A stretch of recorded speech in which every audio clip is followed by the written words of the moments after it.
Good evening, students. Today we are going to see the relationship between rate of interest and investment. The relationship between rate of interest and investment. What is meant by investment? That is nothing but addition to the economy's stock of capital. Addition to the economy's stock of capital. We are going to see in this paragraph how rate of interest influence the level of investment. How rate of interest influence the level of investment in an economy. Okay. Higher rate of interest, higher interest rate, it will reduce the investment because it will increase the cost of borrowing. Cost of borrowing. Before to see this diagram, what is meant by interest? We are going to see what is meant by interest. Interest, that is nothing but price paid for the use of capital. Price paid for the use of capital. Investment means addition to the economy's stock of capital. Now you refer the diagram 4.5. X-axis, it refers to amount of investment. Y-axis, it refers to interest rate in percentage.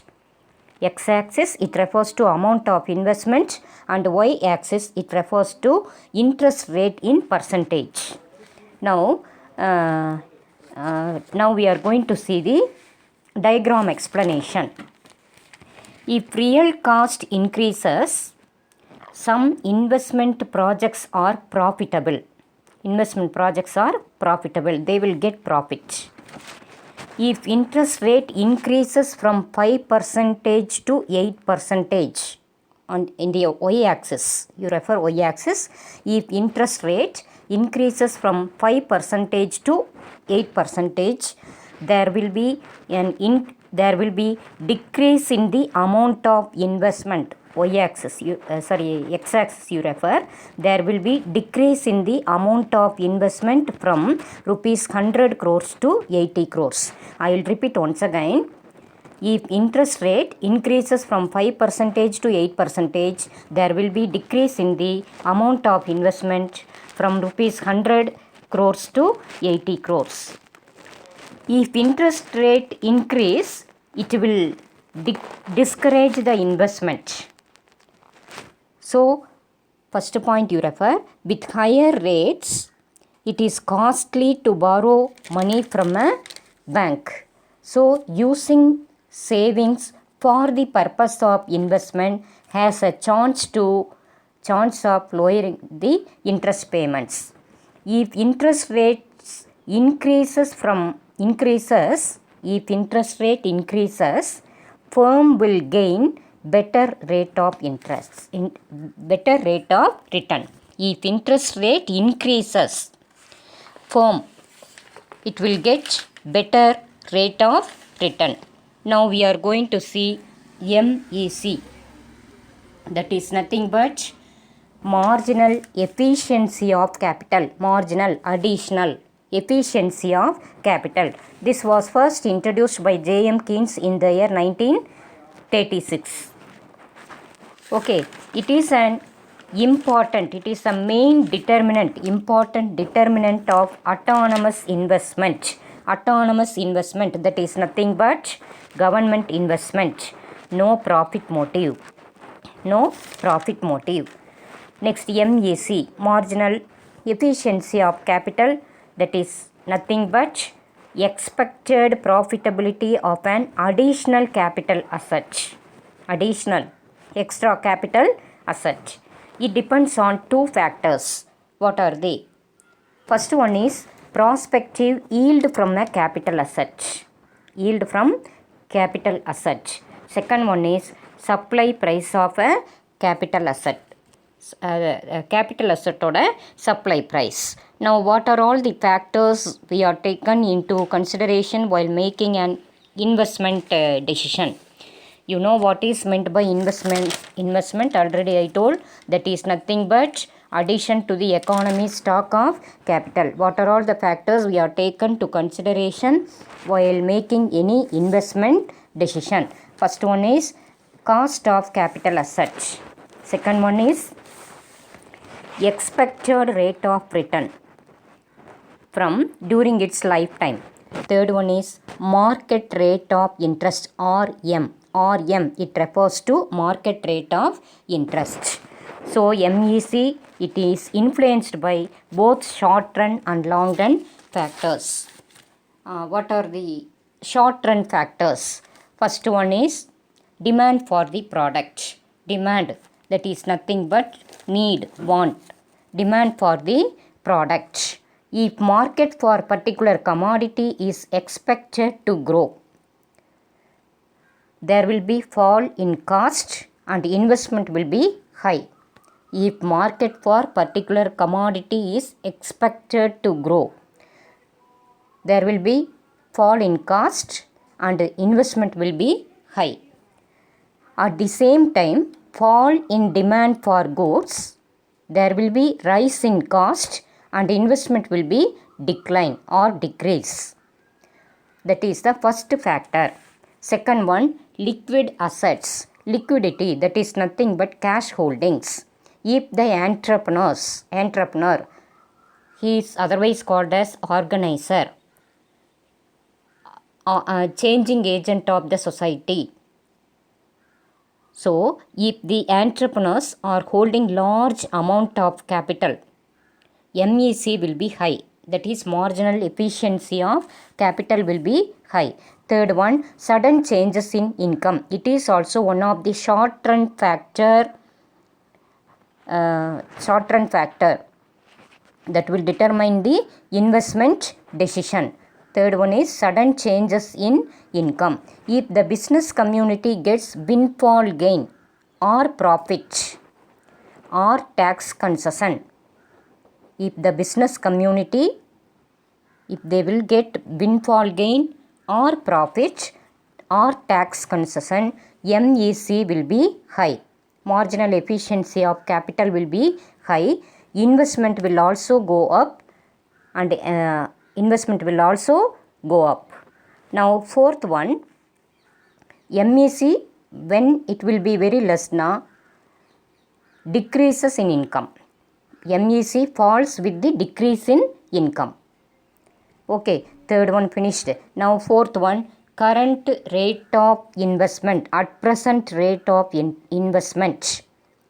That is also one of the short run factor, short period factor. If in a particular industry more investment has already taken place, the rate of interest will go up and MEC will be very low.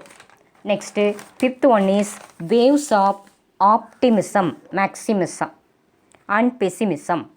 If business community are optimistic, optimistic about future, MEC will be high. So during the period of pessimism, MEC will be very low. One more time I will tell. Waves of optimism and pessimism. If business community are optimistic about future, MEC will be high. During the period of pessimism, MEC, that is nothing but marginal efficiency of capital will be low. Now we are going to see long run factors. Short run factors we have finished. 5 side headings we have finished. Now the next one is long run factors that also influence the marginal capital efficiency of capital. First one, rate of growth of population.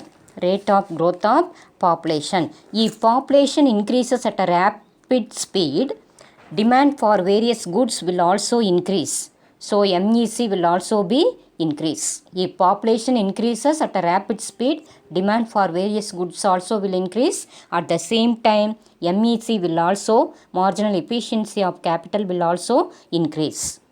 At the same time, slowing down of its rate of growth, slowing down of population, it will discourage investment. So MEC will be decreased. MAC will be, marginal efficiency of capital will be decrease. Now the second one is, second long run factor is technological progress, technological development. That is inventions and technological improvement. It encourage the investment and it will increase the marginal efficiency of capital. Technological development, that is nothing but inventions and technological improvement and development. It will encourage the investment and will increase the MAC, marginal efficiency of capital. Now third one is, third long run factor is monetary and fiscal policies. Monetary and fiscal policies. Cheap money policy and liberal, that is nothing but free. Cheap money policy and liberal tax policy, it will lead to great profit. Therefore, marginal efficiency of capital will also be high. Next, fourth point is political environment. Political stability and smooth and good administration, smooth and good management, maintaining law and order properly. These will be very helpful to improve MAC. One more time I will repeat. Political environment. If there is good political environment, MAC will be increased. Political stability, smooth and good administration, maintaining law and order properly, they will be very helpful to improve MAC, marginal efficiency of capital. Fifth one is resource availability. Cheap and excess natural resources. Natural resources, naturally we are getting natural resources. Cheap and excess natural resources. Excess, more natural resources. Efficient labor. Efficient labor, those who produce maximum output at minimum cost. Who are all efficient laborers? Those who produce maximum output at minimum cost.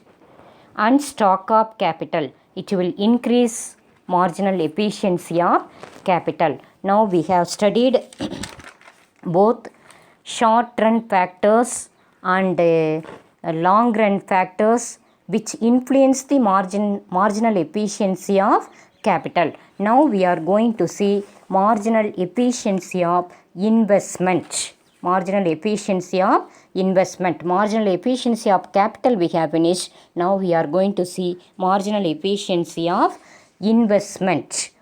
That is nothing but expected rate of return on investment.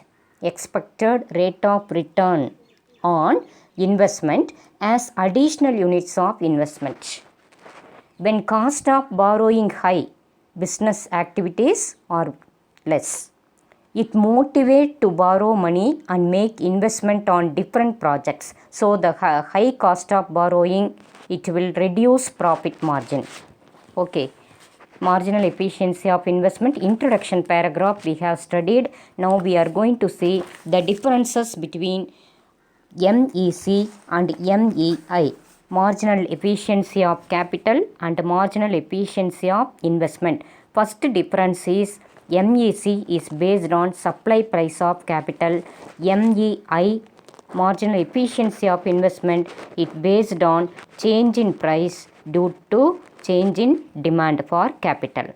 Next, second point, second difference, it shows MEC, it shows rate of return on all successive units of capital without existing capital. Here it shows rate of return on units of capital over and above the existing capital stock. MEC, units of capital without existing capital. MEI, units of capital over and above the existing capital. Now third difference, in the diagram the capital stock is taken on x-axis, that is MEC. MEI, in the diagram x-axis, it refers to amount of investment. Amount of investment. Next, fourth point, MEC, it is a stock concept. MEI, it is a flow concept.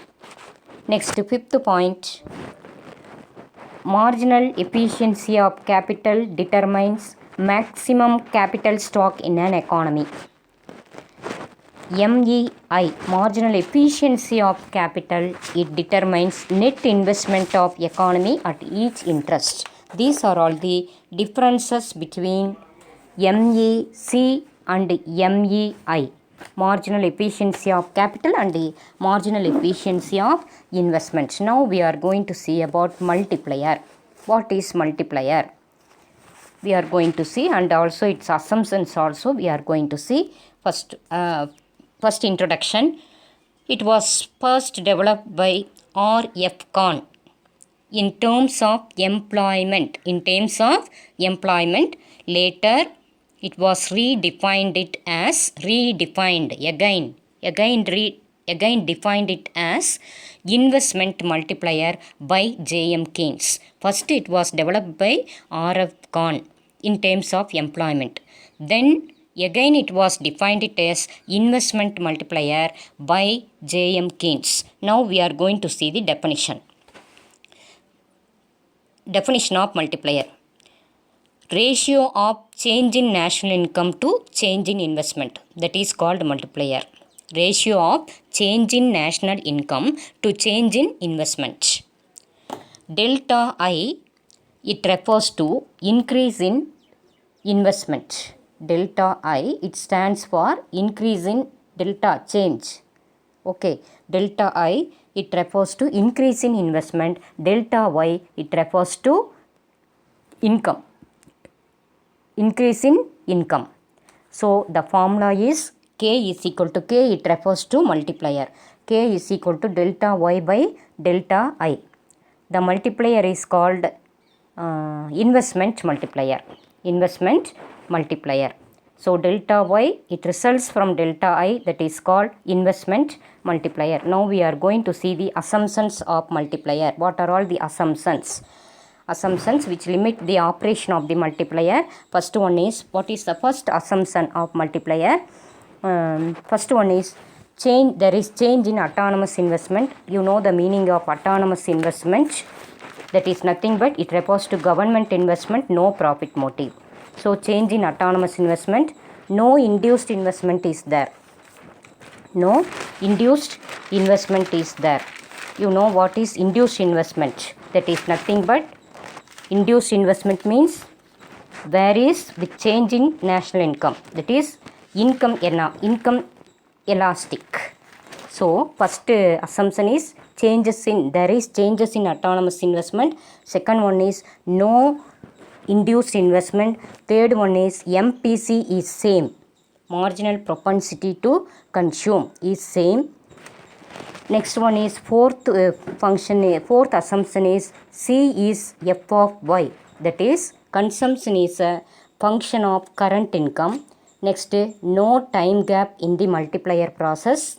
Sixth one, consumer goods are available in response to effective demand. Consumer goods are getting. Next, closed economy is there. It is not affected by foreign influences. Next, eighth assumption is no changes in price. Ninth one, less than full employment. Once again I will repeat. Changes in autonomous investment. No induced investment. MPC is same. C is F of Y. No time gap. Consumer goods are available in response to demand. Seventh one is closed economy, not affected by foreign influences. Next, eighth one is no change in price. Ninth one is less than the full employment. These are all the assumptions of multiplier. Now we are going to see marginal propensity to consume. Marginal propensity to consume and multiplier. Now we are going to see what is that. Propensity to consume, that is nothing but portion of income spent on consumption. Amount of income spent on consumption. MPC, propensity to consume, that is nothing but portion of income amount of income spent on consumption. MPCங்கிறது that is nothing but marginal propensity to consume, that is nothing but relation between change in consumption and change in income. Change in consumption delta C, change in income delta Y. Symbolically we can say MPC is equal to delta C by delta Y, delta C by delta Y. So the value of multiplier depends upon the MPC. One more formula, multiplier formula, K is equal to 1 by 1 minus MPC. So multiplier is the reciprocal of 1 minus MPC, marginal propensity to consume. MPS, marginal propensity to save. How we can calculate now? 1 minus MPC. So MPC plus MPS is equal to 1. So multiplier is inversely negatively related to MPS and directly related to MPC. Directly related to MPC. Now we are going to see the next sum. Numerically, if MPC is 0.75, MPS is 0.25 and K is equal to 4. How we can calculate? Using the formula K is equal to 1 by 1 minus MPC. K is equal to 1 by 1 minus MPC value 0.75. So 1 by 0.25 is equal to 4. This is the way to calculate K. Now you refer the diagram 4.6. In 4.6 it is given GNP given in the x-axis and y-axis consumption and investment function given. Okay, values also given. Now you turn the next table. Taking the following, we can explain the functioning of multiplier. Functioning of multiplier. MPC values given and MPS and K value given. Now MPC, that is nothing but 1 minus MPS, first value 1 minus MPS. MPC, how we can calculate now? 1 minus MPS. For first value 1 minus MPS value 1. So 1 minus 1 given, that is 1 minus 0.90, next 0.1, like that. Third value 1 minus MPS value 0.50, 1 minus 0.50 is equal to 0.50. Next 1 minus 0.25, fourth value 1 minus 0.25 is equal to 0.75, that is MPC. Next value, fifth value 1 minus 0.10 is equal to 0.90. Next last value 1 minus 0.0 is equal to 1. This is how we can calculate MPC. Now next MPS is equal to 1 minus MPC. MPS, marginal propensity to save. 1 minus MPC. 1 minus first value 1 minus 0.00 is equal to 1. Next value 1 minus 0.10 is equal to 0.90. Next third value 1 minus 0.50 is equal to 0.5. Next 1 minus 0.75 is equal to 0.25. Next 1 minus 0.90 is equal to 0.10. Last value 1 minus 1 0.00 is equal to 0. This is how we can calculate MPC and MPS. MPC and MPS. Now next one is below the table given C is equal to 100 plus 0.8y. C is equal to 100 plus 0.8y, where I investment is 100. The formula is y is equal to C plus I.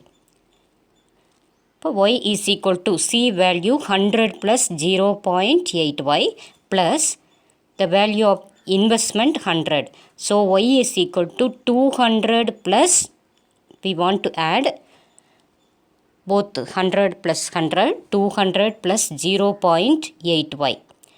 Now y minus 0.8y is equal to 200.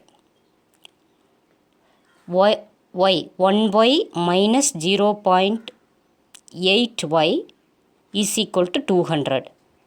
So 1 minus 0.8y is equal to 0.2y is equal to 200. Now y is equal to 200 divided by 0.2. So to remove point in the denominator, multiplying the numerator and denominator by 10. One more time I will repeat. Y is equal to 200 divided by 0.2. So to remove point in the denominator, multiplying the numerator and denominator by 10. So y is equal to 200 into 10 divided by 0.2 into 10 is equal to 2000 divided by 2. The value is 1000. The value is 1000. Now we got y value 1000. Now next one. Here C is equal to 100 plus 0.8y is equal to 8y. Now 100 plus 0.100 plus into the 1000 is equal to 900. Okay. Now S is equal to 100 is equal to I. I think you all understood. Now after I it is raised by 10. Now I is equal to investment is 110. Now you refer y is equal to 100 plus 0.8y plus 110. So y is equal to 210. We want to add both 100 and 110. 210 plus 0.8y. Now y minus 0.8y is equal to 210. So 1y minus 0.8y is equal to 0.2y is equal to 210. Now y is equal to 210 divided by 0.2. Now here also to remove the point in the denominator, multiplying the numerator and denominator by 10. Okay. Now the y value is 1050. We are getting 1050. Now below that box, here C is equal to 100 plus 0.8 into 1050. So 100 plus 0.8 into 1050, 840. So we want to add both 100 and 840. The answer is 940. Okay. Now diagrammatic explanation. At 45-degree line, y is equal to C plus I. Income is shared between both consumption and saving. Consumption and saving. It refers to the variables in axis and axis are equal. MPC assumed to be at 0.8. So the consumption is 100 plus 0.8y. So total demand, aggregate demand C plus I curve, it intersects 45-degree line at point E. So the original national income is 500 now. it is given where I is equal to 100, Y is equal to 1000 and C is equal to 900. So both S is equal to 100 and also I.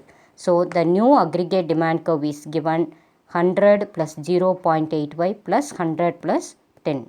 We want to add 3, that is 100 plus 100, 200 plus 10. 210 divided by 0.2, the answer is 1050. Now, you refer the classification of multiplier. Classification of multiplier. Static and dynamic multiplier. Static and dynamic multiplier. Static multiplier is otherwise known as simultaneous multiplier, timeless multiplier and logical multiplier. That is, change in investment, the result change in investment and change in income are simultaneous. There is no time gap, no change in MPC. The economy moves from equilibrium position to another. That is called static multiplier. Dynamic multiplier is otherwise known as sequence multiplier. Income level does not increase with investment. So there is a time gap between increase in investment and also consumption expenditure. Till this enough. Working of multiplier tomorrow will take. Thank you.